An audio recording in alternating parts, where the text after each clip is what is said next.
G30S Soeharto, bukan G30S PKI. Tokoh PKI Hasan Reid menulis, sebenarnya G30S Soeharto, bukan G30S PKI. Tulisan ini diangkat pada 8 Agustus 1998. Sudah hampir 2 bulan Soeharto dipaksa berhenti sebagai presiden oleh kekuatan mahasiswa dan rakyat. Dengan demikian, gagallah rencananya untuk terus menjadi presiden sampai dengan 2003. Sementara itu, 2,5 bulan lagi adalah hari genapnya 33 tahun meletusnya G30S. Ki Utomo Darmadi dalam Swadesi nomor 1541 tahun ke-30 Juli 1998 mengemukakan, sudah 33 tahun tragedi nasional, apa yang disebut G30S menjadi ganjalan sejarah. Sudah seyogianya di era reformasi sekarang, misteri tersebut disingkap secara transparan, jujur, terbuka. Mengapa? Ini penting sebagai pelajaran sejarah. Betapa dahsyatnya akibat-akibat yang ditimbulkan oleh peristiwa tersebut terhadap kehidupan bermasyarakat, berbangsa, dan bernegara. Antara lain, bangsa ini terbelah menjadi 2, Orde Lama dan Orde Baru, dengan implikasi luas pada sektor kehidupan sosial, politik, ekonomi, dan pertahanan keamanan. Terlebih-lebih jika ditilik dari hak dasar asasi manusia, HAM, hampir seluruh deklarasi HAM PBB pada 10 Desember 1948 dilanggar. Pancasila hanya dijadikan lip service, dan hampir semua hak warga sipil yang termaktub dalam batang tubuh Undang-Undang Dasar 1945 dinodai. Terlalu banyak lembar catatan keganasan rezim Soeharto selama 32 tahun berkuasa, sehingga ada yang menjuluki Dracula, pembunuh berdarah dingin, dan sebagainya. Tidak mengherankan jika Indonesia ditempatkan sebagai pelanggar HAM terberat, sebab korban pembunuhan massal peristiwa G30S PKI 1965 melampaui korban Perang Dunia II. Sesungguhnya sudah lama dituntut supaya misteri G30S yang sesungguhnya diungkap secara terbuka, jujur, dan adil. Hanya saja tuntutan semacam itu di masa Soeharto berkuasa, suatu yang mustahil bisa dilaksanakan. Sebab dengan membuka misterinya, akan terbukalah bahwa G30S yang sesungguhnya ialah G30S Soeharto, bukan G30S PKI. Mari kita telusuri hubungan Soeharto dengan G30S. Hubungan Soeharto, terutama dengan Kolonel Latif, seorang tokoh G30S, begitu akrab dan mesranya. Lepas dari persoalan apakah hubungan yang erat itu karena Soeharto yang menjadi bagian atau pimpinan G30S yang tersembunyi, atau karena kelihan Soeharto memanfaatkan tokoh-tokoh G30S untuk mencapai tujuannya menjadi orang pertama di Indonesia. Hubungannya itu dapat diketahui ketika pada 28 September 1965 Kolonel Latif bersama istrinya berkunjung ke rumah Jenderal Soeharto di Jalan Haji Agus Salim. Menurut Kolonel Latif, pembelaan sidang Mahmilti II Jawa bagian Barat pada 1978, maksud kunjungannya ialah guna menanyakan adanya info Dewan Jenderal sekaligus melaporkan kepada Soeharto. Oleh Soeharto justru memberitahukan kepadanya bahwa sehari sebelum Latif datang, ada seorang bekas anak buahnya berasal dari Yogyakarta bernama Subagio memberitahukan tentang adanya info Dewan Jenderal Angkatan Darat yang akan mengadakan coup d'etat terhadap kekuasaan pemerintahan Presiden Soekarno. Tanggapan Soeharto, akan diadakan penyelidikan. Seterusnya, Kolonel Latif mengemukakan bahwa 30 September 1965 malam, ia berkunjung ke RSPAD untuk menjumpai Jenderal Soeharto yang sedang menunggui putranya yang tersiram sup panas. Sambil menjenguk putranya, Latif juga melaporkan bahwa dini hari 1 Oktober 1965, G30S akan melancarkan operasinya guna menggagalkan rencana kudeta yang hendak dijalankan Dewan Jenderal. Kunjungannya ke Jenderal Soeharto di RSPAD tersebut adalah merupakan hasil kesepakatan dengan Kolonel Untung dan Brigjen Suparjo.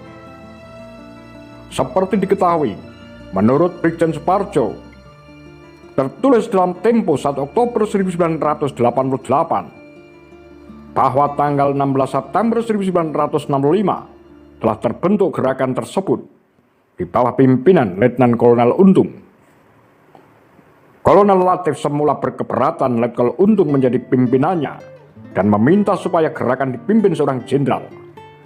Tetapi karena Kamaruzaman mempertahankan supaya tetap Untung karena ia pengawal presiden, maka akhirnya Kolonel Untung yang memimpinnya. Kamaruzaman ini menurut Wertheim dalam sejarah tahun 1965 yang tersembunyi dalam suplemen Arah nomor 1 tahun 1990 adalah seorang double agent. Yang dimaksud double agent Wertheim ialah agennya Aidit dalam biro khusus dan agen Soeharto yang diuntungkan oleh peristiwa G30S. Sesungguhnya G30S tak akan bisa melancarkan operasi militernya dini hari 1 Oktober 1965 sekiranya Jenderal Soeharto mencegahnya dan bukan membiarkannya. Tampaknya karena Soeharto berkepentingan agar Menpangat Ahmad Yani terbunuh, maka dengan diam-diam direstuinya operasi militer G30S yang hendak dilancarkan itu. Jika Soeharto tidak berkepentingan terbunuhnya Ahmad Yani, tentu rencana operasi G30S itu akan dicegahnya, atau langsung saja Kolonel Latif ditangkapnya, atau rencana G30S itu dilaporkannya kepada atasannya, misalnya kepada Jenderal Nasution. Dengan demikian, operasi G30S itu gagal.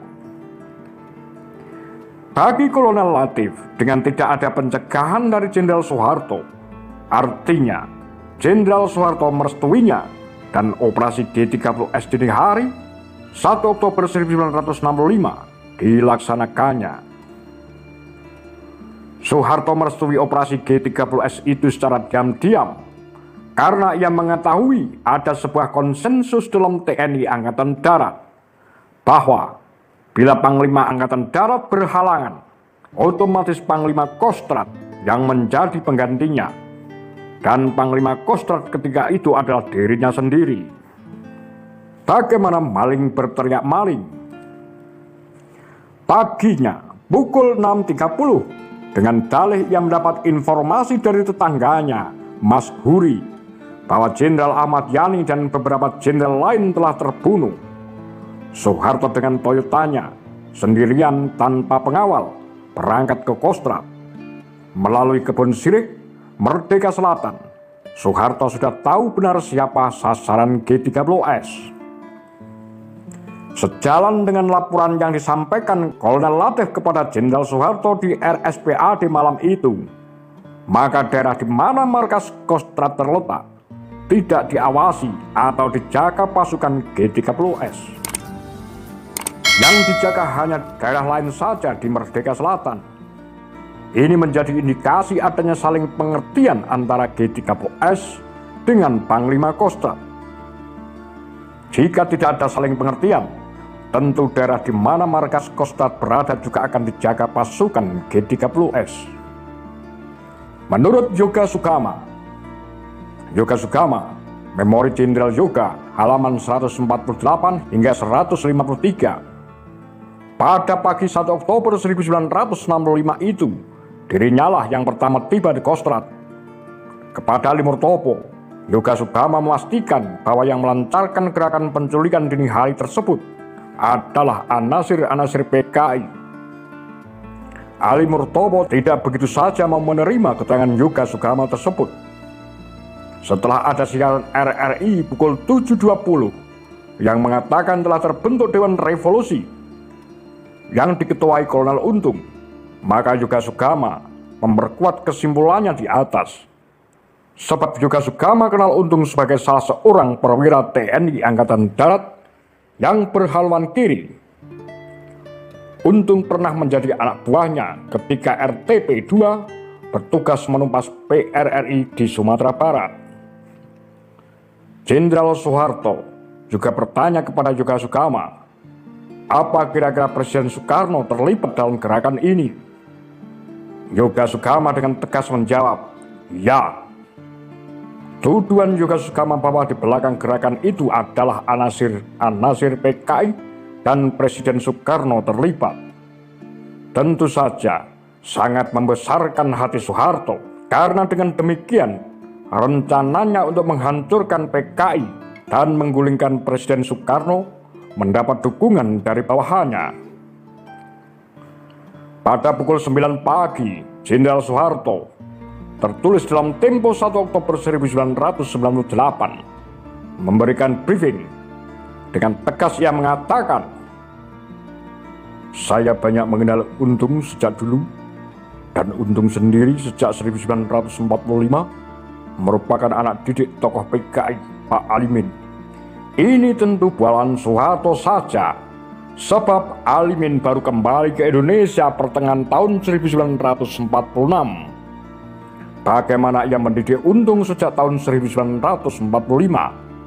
Padahal ketika itu Pak Alimin masih berada di dataran Tiongkok. Tidaklah kebetulan Kamaruzaman mempertahankan Kolonel Untung menjadi pimpinan G30S. Sudah diperhitungkannya bahwa suatu ketika nama Untung tersebut akan dapat digunakan sebagai senjata oleh Soeharto untuk menghancurkan PKI. Kamaruzaman memang seorang misterius.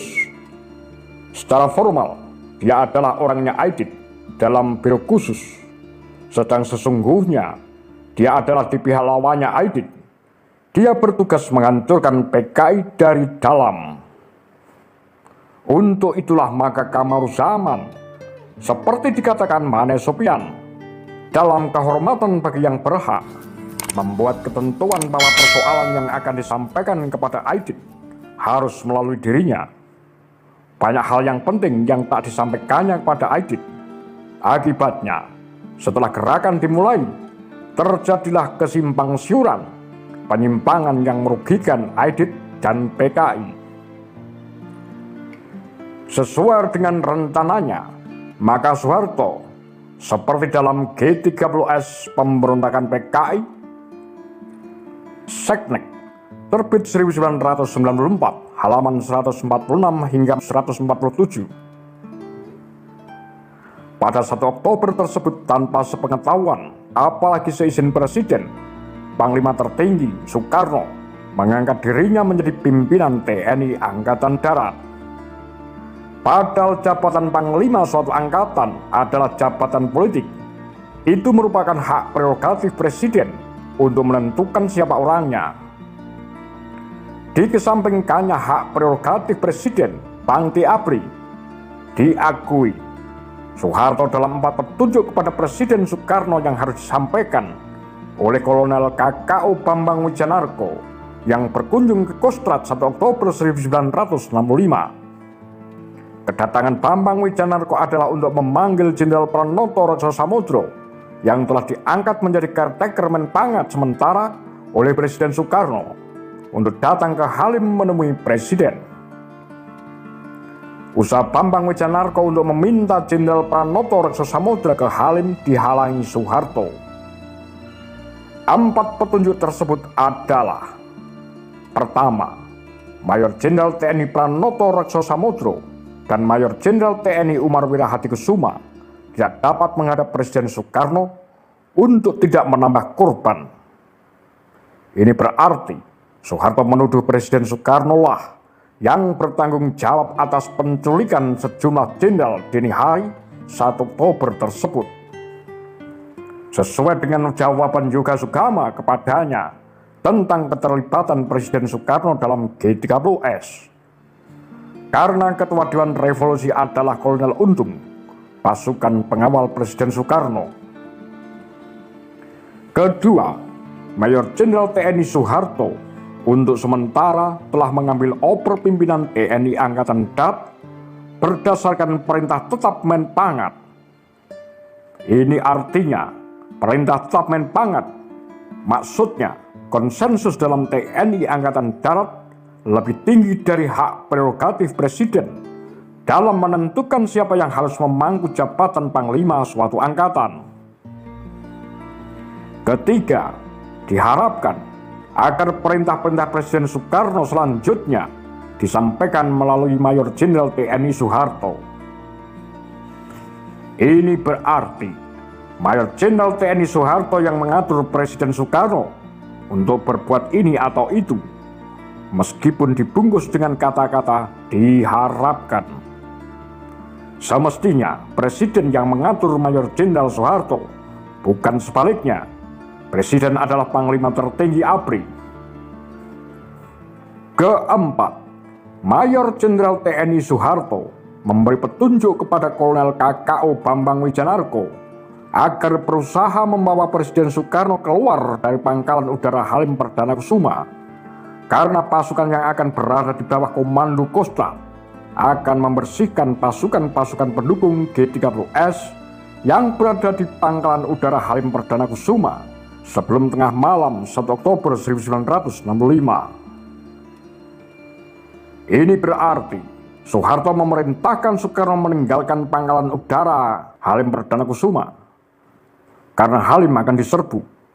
Padahal sebelumnya Presiden Soekarno telah memerintahkan kepada Brigjen Suparjo supaya menghentikan operasi militer G30S dan jangan bergerak tanpa perintahnya. Tampaknya perintah lisan Presiden dianggap tidak berlaku bagi dirinya. Malahan situasi itu digunakan untuk memukul pasukan G30S. 4 petunjuk Mayor Jenderal Soeharto kepada Presiden Soekarno melalui Kolonel KKO Bambang Wijanarko menunjukkan dengan menggunakan G30S, Jenderal Soeharto mulai 1 Oktober 1965 secara de facto menjadi penguasa di Indonesia sebagai langkah awal untuk memegang kekuasaan de jure di Indonesia nantinya. Ya, maling teriak maling, dirinya yang kudeta, PKI yang dituduhnya melakukan pemberontakan.